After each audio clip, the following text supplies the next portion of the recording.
네, 안녕하세요. 저는 우선 처음 공부를 시작하면서부터 늘 이 자리에 있기를 꿈꿔왔는데 오늘 이렇게 기회가 와서 너무 감사하고 우선 먼저 제 소개를 하자면 저는 대학교를 졸업하자마자부터 바로 공부를 시작해서 초수 때는 이제 최종에서 2점 차이로 불합을 했었고 이제 재수 때 교수님을 만나서 굉장히 과분한 성적으로 현장에 갈 수 있게 됐어요. 저는 우선 공부를 시작할 때 가장 중요한 점은 자신의 성향을 파악해야 된다는 점이라고 생각해요. 저는 무조건 강제성이 있어야만 공부를 해야 했기 때문에 초수, 재수 합쳐서 정말 스터디를 50까지도 넘게 했던 것 같아요. 그래서 그 중에서도 제일 도움이 되었던 스터디 방법들은 제가 합격수기 유아 그 임용고시 아니 박수빈 선생님 카페 합격수기 게시판에 다시 정리해서 올려드리도록 할게요.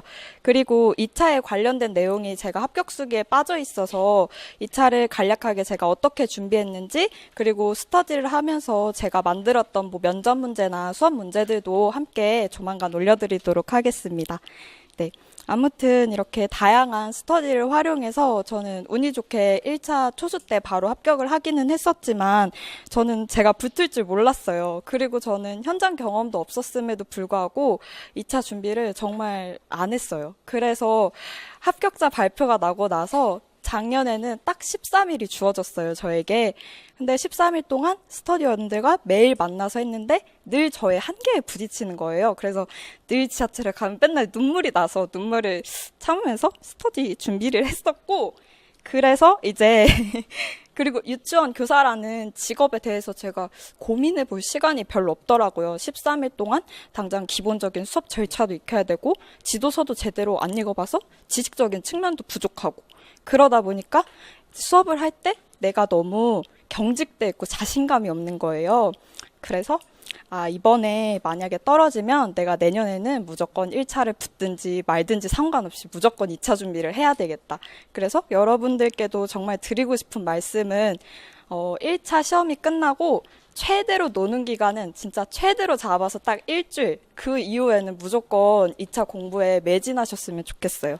왜냐면 제가 2차를 보고 나서 정말 실수도 많이 했고 그래서 잘 못 봤어요. 그래서 그때 딱 나왔는데 마음이 너무 괴로운 거예요. 그래서 그런 감정들은 그냥 안 느껴보셨으면 좋겠다는 게 제 생각이고 그래서 여러분들은 무조건 1차가 끝나시면 내가 1차에 붙었는지 안 붙었는지는 아무도 모르는 거니까 바로 2차 준비에 매진하시길 바랍니다. 네. 그리고 저는 이제 당연히 생각을 했죠. 나는 2차에서 떨어지겠구나. 왜냐면 작년에는 컷에서 플러스 한 1.67로 제가 붙었기 때문에 2차도 정말 잘 봤어야 되는데 2차 준비가 안 되어 있으니까 당연히 떨어질 걸 알았어요. 그런데 그 전날 혹시나 모르는 기대감 때문에 새벽 5시까지 잠이 안 오는 거예요. 그래서 뜬 눈으로 계속 밤을 지새다가 내일 그 최종 합격자 명단에 없습니다. 그 문구를 보면 1년 동안 또 무너질 것 같아서 저는 이제 잠이 안 와서 저에게 막 편지를 썼어요. 그래서 그때 쓴 편지는 제가 이번에 재수하고 다니면서 늘 스터디 플랜을 가지고 다니면서 뭔가 자신감이 없어졌을 때 아니면 내가 마음이 해이해졌을 때 그럴 때마다 다시 읽어보면서 마음을 다잡았었어요. 그리고 당연히 2차 다시 1년을 공부해야겠다고 생각을 했지만 너무 무서운 거예요. 초수 때 늘 불안했고 늘 뭔가 불안에 떨고 친구들하고 가끔 놀아도 마음이 너무 불편하잖아요. 수험생들은. 그래서 그 시절로 다시 내가 처음부터 돌아가서 할 수 있을까라는 생각에 너무 두려웠지만 우선 박수님 교수님을 선택해서 2월부터 직강을 다니고 1월달 강의는 인강으로 같이 병행을 했어요. 그런데 상반기 때는 사실 도서관에 제가 한 9시, 10시쯤 가서 밤 10시쯤 왔는데 하루 종일 앉아 있어도 어느 날은 진짜 1시간도 못한 적도 많고 그래서 2월달은 제가 스터디 플래너를 이거 쓰려고 이렇게 살펴봤는데 거의 다 비어 있었어요. 사실 그냥 앉아서 스피치 테스트에 가야 했기 때문에 최소한의 공부만 정말 꾸역꾸역 했던 거예요. 그래서 그렇게 뭔가 힘들었는데 제 주위에는 사실 다 저 빼고 2차 스터디원들이 다 붙었고 정말 다 붙거나 아니면 1차에서 떨어진 분들. 그래서 제가 어디다 이 마음을 약간 말할 곳이 없었어요. 그러다가 꾸역꾸역 하고 있는데 3월 스피치 테스트 때 딱 끝나고 나서 이제 가방 챙겨서 나가려고 하는데 박수민 교수님께서 혹시 공부 잘 되고 있냐고 여쭤보셔서 이제 그때 처음으로 사실 작년 생각이 나서 울적하다 말씀을 드렸어요. 근데 교수님께서 작년보다 웃음도 사라지고 애가 기가 죽었다고 그래서 그래 해서 힘들다. 그래서 교수님께서 빨리 떨쳐내고 긍정적으로 공부를 해야 된다. 이렇게 말씀해 주셔서 많이 속으로 놀랐어요. 제가 뭐 겉으로 얘기를 먼저 드린 적도 없는데 그렇게 저의 힘든 마음을 먼저 민감하게 알아차려 주시고 그렇게 먼저 말씀을 꺼내 주셔서 그때부터 이제 교수님을 전적으로 의지하면서 공부를 하기 시작했고 그때가 3월 말이었는데 4월 달부터 내가 다시 스터디를 구해서 진짜 본격적으로 공부를 시작해야겠구나라고 다짐을 하게 된 계기가 그 이유 때문이었어요. 그리고 이제 누리과정 반이 시작됐을 때는 개론 복습을 내가 할 수 있는 만큼만 같이 병행하면서 공부를 했어요. 그리고 저는 원래 스터디 성향이어서 다시 스터디를 구하고 막 강제성 있게 공부를 하다 보니까 또 저도 모르게 자신감이 막 올라오기 시작하는 거예요. 올해는 꼭 될 것 같은데, 올해는 왠지 고득점으로 붙을 것 같은데? 그런 생각들이 막 조금씩 막 이렇게 생각이 났었어요. 그러다가 갑자기 8월쯤에 제가 논술을 썼는데 논술 그때 교수님 마지막 종강 시간이었어요. 종강이면 더 잘 써야 됐는데 제가 80분 넘게도 논술을 완성을 못하고 있는 거예요. 교수님 강의는 이미 해설 강의 시작하셨는데 제가 너무 마음이 우울하고 답답해서 그날 교수님 한 번도 못 쳐다봤어요. 약간 표정 관리가 너무 안 될 것 같아서 이렇게 딱만 쳐다봤어요. 그래서 너무 우울해서. 그래서 이거 논술로 다시 한번 교수님께 상담을 한번 요청해봐야 되겠다. 그래서 그때 처음으로 1대1 상담을 박수민 교수님께 요청을 했고 원래는 제가 논술 관련된 얘기만 나오려고 했는데 교수님께서 혹시 더 하고 싶은 얘기나 궁금한 점 있냐고 물어봐 주셔서 이제 모고가 다가오면 그 모고 때 제가 작년에 느꼈던 불안감도 너무 무섭고 그리고 제가 초수 때 시험을 딱 보고 나왔는데 시험이 사람도 아닌데 정 떨어진다 이런 느낌을 확 받은 거예요. 제가 정말 열심히 사회관계 그 교사론의 수많은 단계들 다 외워갔는데 하나도 나오지도 않고 그래서 버스 정류장에 이렇게 앉아있는데 그때 막 낙엽이 굴러갔었거든요. 근데 그 굴러가는 낙엽만도 못하다고 약간 내가 외웠던 그 지식이 그렇게 느껴졌어요. 그래서 그런 얘기도 하면서 막 눈물이 나서 울었는데 교수님께서 이렇게 다 들어주시고 임용시험에서 1, 2점 더 맞는 게 중요한 게 아니라 내가 뭔가 참된 교사, 좋은 교사가 되기 위한 과정이라고 말씀을 딱 해주시니까 제가 뭔가 뒤통수를 땡 하고 맞은 것 같았어요. 맞아. 내가 이거를 준비하게 된 게 내가 단지 임용시험에 합격하는 게 중요할까? 그리고 나는 이거를 진짜 좋은 교사가 되려고 공부하는 건데 내가 그 본질을 잊었구나.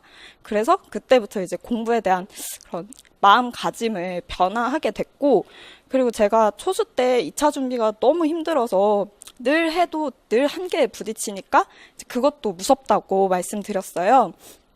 근데 교수님께서 딱 제 눈을 바라봐 주시면서 선생님 내가 할 수 있는 최대한으로 선생님 도와주겠다고 선생님 할 수 있다고 그렇게 하시니까 갑자기 마음이 싹 놓아지는 거예요. 저는 그만큼 교수님을 믿고 있었고 교수님께서 저를 충분히 도와주실 것을 믿었기 때문에 그래서 그 달에 수업 특강을 진행했는데 작년보다 진짜 훨씬 좋아졌다는 교수님의 격려를 듣게 되면서 이번 연도 2차 준비는 좀 더 자신감을 가지고 할 수 있었어요.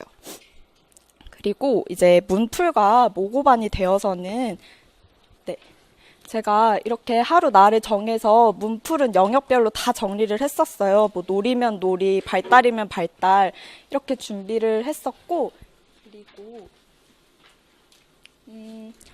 틀리면은 항상 그 옆에 막 이유를 적어놨었어요. 뭐 내가 보고 싶은 대로 읽었다 아니면은 내가 일부분만 읽고 했다 이런 식으로 틀리면 항상 옆에 이유를 적어둬서 만약에 내가 암기가 부족했다거나 오개념을 가지고 있는 경우에는 제가 그때 공부했던 책에 따로 표시를 해두고 복습할 때마다 더 상세하게 보려고 했고, 혹시 제가 실수를 했으면은 그 실수 유형들을 파악해서 다음에 이걸 풀 때는 이 실수는 하지 말아야지 이렇게 생각을 했고, 그리고 또 이제 모고 한 달 정도 남았을 때 제가 공부하기 싫은 날 딱 하루를 정해서 아까 보여드렸던 것처럼 문풀을 다시 싹 다 정리하고, 그리고 빠르게 지문을 넘어가면서 내가 맞은 거 틀린 거랑 관계없이 정말 다시 봐야 될 것 같다고 생각되는 그런 문제들은 이렇게 크게 형광펜으로 문제 전체에 네모를 쳐놨었어요. 하루 날 잡고 하니까 문풀이랑 모고도 다 할 수 있더라고요. 그리고 모고 때는 사실 진행되면서 제가 느꼈을 때 형광펜으로 다 해놨었고, 문풀은 시험이 한 달 정도 남았을 때 하루 날 잡고 정말 봐야 될 것 같은 지문들은 형광펜으로 크게 전체에 표시해두고, 시험이 얼마 안 남았을 때도 그 부분만 진짜 빠르게 보면서, 그래서 문풀이랑 모고 지문들도 끝까지 버리지 않고 가져갈 수 있었던 것 같아요. 네. 그리고 그리고 기출 지문과 관련해서는 제가 기출 지문을 어떻게 공부를 했냐면, 우선 교육과정을 공부할 때 저는 저만의 기준으로 예측하지 말자라는 그런 기준을 세웠어요. 제가 아무리 예측을 해도 그 문제를 내시는 분들은 정말 어디서 낼지 아무도 모르기 때문에, 제가 초수 때 하나 예측해서 맞은 게 있었는데 어떻게 기출을 예측해서 맞췄냐면, 그 위에 문제가 2013년 출시거든요. 근데 그 동작교육 교수법에 직접적이 앞에 언급이 되고 뒤에는 간접적 방법이에요. 그리고 수렴이랑 발사 밑에 설명이 나와 있었는데, 그 이후로 동작교육 교수법에 대한 얘기가 안 나온 거예요. 근데 여기서는 간접 이렇게 상세하게 나왔으니까 왠지 다음에 직접으로 뭔가 낼 수도 있겠다. 그러면은 직접을 그것만 보지 말고 직접을 조금 더 꼼꼼히 보자라고 했는데, 정말 초수 때 17년도에 직접적 교수법이 나온 거예요. 그래서 이거는 제가 시험이 정말 얼마 안 남았을 때 기출을 다시 연도별로 뽑아서 이런 식으로 제 나름대로 기출을 보면서 예측해보고 그 부분은 조금 더 꼼꼼히 보자라는 식으로 공부를 했었고, 그 밑에 거는 이제 기출을 공부할 때 사실 이 기출의 문제랑 답만 볼 수도 있어요. 근데 그렇게 되면 사실 그냥 과학적 자연 탐구에 관련된 내용만 공부하고 끝날 수 있는데, 계속 공부를 하다 보면 기출도 아는 만큼 지문이 보이거든요. 그 앞에 얘기들을 보면 호남 연령과 관련된 얘기들이 나와요. 그래서 뭐 3, 4세 아이들이 최교사와 함께 바깥놀이를 하고 있는 동안 5세에서 뭐 소집단을 했다, 그런 내용인데, 그 호남 연령도 공부하다 보면 3, 4세는 이제 대근육에 대한 그런 욕구가 많아서 3, 4세가 바깥놀이를 할 때 5세가 소집단을 하는 그런 내용이 있었고, 그리고 그렇게 바깥놀이를 할 때는 성인이 반드시 함께 동반되어야 된다는 그런 내용이 있었어요.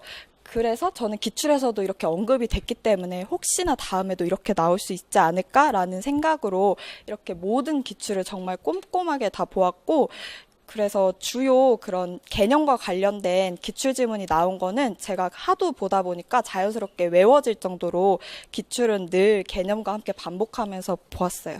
네. 그리고 이렇게 기출을 근거로 공부를 하다 보니까 이제 자연스럽게 오답률도 많이 줄어든 것 같아요. 그래서 여러분들도 기출을 이렇게 꼼꼼히 보셨으면 좋겠고, 그리고 논술에서 제가 고득점을 받았다고 생각되는 이유는, 우선 꾸준히 써봤어요. 꾸준히 써보고 같은 지문은 최소 2번, 3번 이상씩 계속 썼고, 그리고 다른 선생님들과 함께 첨삭 스터디도 했어요. 그래서 논술에서 중요한 점은 내가 조금 수용적인 태도를 가지고 다른 사람의 피드백도 반영해서 내가 다시 써보는 것이 매우 중요한 것 같고, 그리고 무엇보다 교육과정에 기반한 것이 정말 중요하다고 생각해요. 교육과정 기반 지식이 탄탄하게 있어야 지금 내용 점수가 15점이잖아요. 그래서 내용 점수도 잘 받을 수 있고, 이 교육과정에 기반이 되면 나중에 면접에서도 좋은 대답을 할 수 있거든요. 그래서 우선 모든 공부의 기본은 교육과정이라는 점을 말씀드리고 싶어요.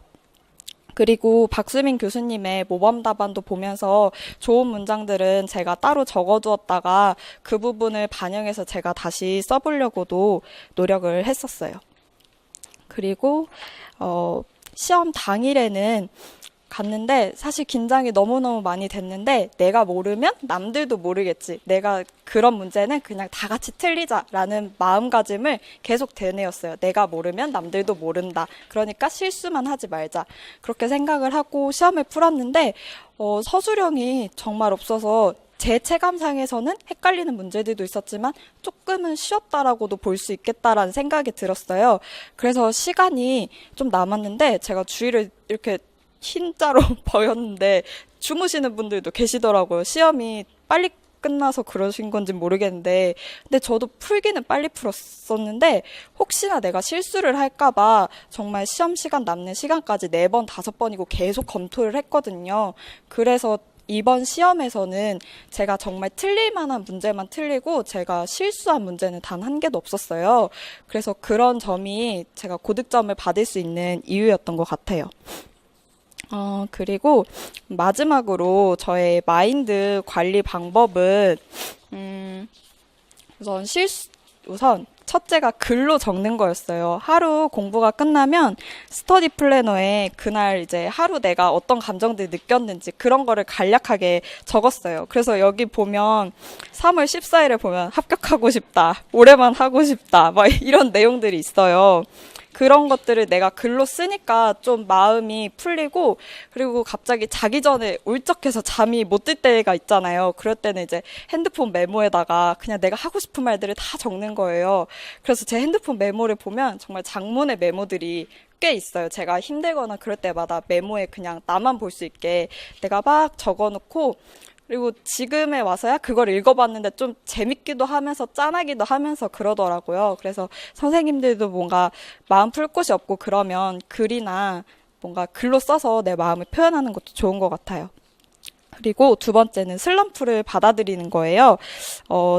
이 시험은 장기전이기 때문에 저도 1년 내내 저는 매일매일 10시간 이상씩 공부했어요. 라고 솔직하게 말씀을 못 드리겠어요. 저도 정말 가기 싫어서 집에서 하루 종일 TV 본 적도 있고 어느 날은 하루에 1시간도 못한 적도 있었어요. 그럼에도 불구하고 슬럼프가 오면 초수 때는 그거를 빨리 떨쳐버려야 돼. 나 빨리 공부해야 돼. 이랬는데 이번 연도에는 슬럼프가 왔나 보다. 그러면은 잠깐 쉬었다가 내가 기니까 여기 잠깐 쉰다고 그렇게 큰 일은 없을 거야. 그치만 이게 길게 점점 늘어나게 되면 내가 공부를 안 하게 되고 또 공부를 안 하게 되면 내가 한심해 보이고 그럼 또 자존감까지 떨어지게 되더라고요. 그래서 슬럼프가 왔을 때는 그냥 받아들이되 이게 장기전으로 가서 내가 우울해지지는 말자. 그런 생각으로 슬럼프를 받아들였고 마지막으로는 박수민 교수님을 제가 정말 많이 의지했어요. 사실 상반기 때는 제가 너무 실수한 것들이 떠올라서 괴로운 거예요. 내가 고심은 열심히 외웠는데 그 고심은 2개 틀리지 말걸. 내가 면접시간 그렇게 잘 맞추려고 연습했는데 왜 그때는 면접시간 못 맞췄지? 그 생각들이 너무너무 떠올라서 도서관에 앉아있으면 매일매일 그 생각들이 떠올라서 괴롭고 공부도 안 됐는데 점점 하반기로 가면 갈수록 이상하게 떨어지길 잘했다라는 생각이 저도 모르게 드는 거예요. 만약에 제가 그때 운이 좋아서 실수를 안 했거나 아니면은 2차 때 면접을 조금 더 잘 봤거나 그래서 만약에 현장에 갔으면 나는 아이들한테 수업에서도 자신이 없는 교사였을 것 같고 내가 뭔가 내 철학이 없는 채로 현장에 갔을 것 같은 거예요. 그런데 올해 박수민 교수님을 만나서 1년 동안 내가 진짜 좋은 교사, 참된 교사가 뭔지 고민해봐야지 라는 생각으로 정말 고민도 많이 하고 스스로 바뀌려고 노력도 많이 했었어요. 박수민 교수님께서 스피치 테스트 중에 미소 짓는 연습을 하라고 하셔가지고 그 미소 짓는 연습을 어떻게 할까 하다가 노량진에서 지하철 오고 가는 시간 동안 창문에 비친 내 얼굴을 보면서 미소 짓는 연습하고 강의 시간에 교수님 이렇게 강의할 때 이렇게 계속 미소 지으려고 연습했고 그리고 좀 목소리에 제가 높낮이 변화가 없었거든요. 초수 때. 그런 게 있으면 좋겠다고 하셔서 박수민 교수님께서 1차 강의하실 때도 가끔 현장에 있듯이 유아들에게 이야기하는 걸 보여주실 때도 있고 가끔 이제 동화구연 이렇게 해주실 때도 있고 그렇거든요. 그럼 그 부분은 나중에 인강으로 보강 신청을 해서 그 부분만 들으면서 진짜 성대모사를 내가 한다라는 느낌으로 성대모사 하듯이 계속 따라했어요. 그렇게 1년 동안 자연스럽게 교수님의 그런 자연스러운 말투나 이런 거를 들으면서 저도 계속 그거를 따라해 보려고 노력을 하다 보니까 이번에는 저 스스로도 느낄 수 있을 정도로 수업하면서도 정말 많은 변화가 있었고 2차에 정말 자신감을 가지고 임할 수 있었던 것 같아요. 그래서 멀리 보았을 때, 초수 때 떨어지고 내가 박수민 교수님과 함께 1년을 공부하게 돼서 정말 다행이고 감사하다는 생각을 했었어요. 그래서 여러분들도 제가 느꼈던 것처럼 1년 동안 교수님께 의지하면서 좋은 교사, 참된 교사가 되기 위한 그런 준비를 성공적으로 마치시고 꼭 내년에는 이 자리에서 다른 분들께 이야기를 들려주셨으면 좋겠습니다. 감사합니다.